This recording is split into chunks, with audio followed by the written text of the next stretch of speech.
Rika telepon. Pertama nanya, lagi apa? Oh, enggak lagi apa-apa. Kenapa?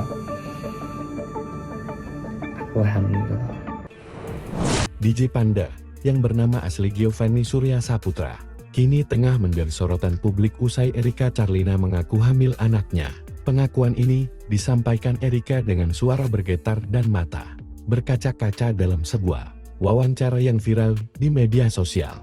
Ia juga menyebut sempat diancam oleh sang mantan, menambah panas kontroversi yang sudah menyita perhatian warganet.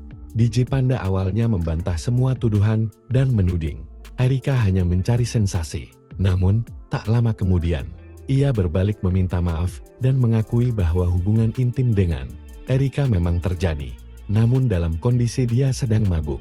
Dalam klarifikasinya, DJ Panda terlihat tersenyum-senyum sambil menyampaikan pernyataan yang menurut publik tidak menunjukkan penyesalan.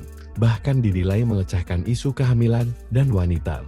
Sosok DJ Panda sendiri dikenal di kalangan party-goers sebagai opa lokan dengan gaya Korea dan penampilan mencolok. Ia kerap tampil di berbagai klub malam besar di Indonesia, memiliki penggemar yang ia sebut pandagan, serta aktif di TikTok dengan konten yang memadukan kehidupan malam dan gaya hidup glamor. Namun, banyak pihak menilai gaya hidup dan ucapannya kerap menyepelekan norma dan etika, menjadikannya figur yang penuh kontroversi, bahkan sebelum skandal ini mencuat. Kini, buntut dari drama ini adalah hujatan besar-besaran dari warganet yang menyebut DJ Panda sok ganteng, tidak bertanggung jawab, dan tidak punya empati.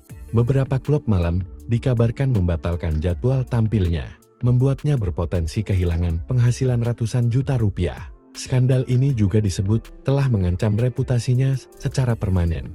Meski DJ Panda tetap aktif di media sosial dengan nada seolah tak gentar,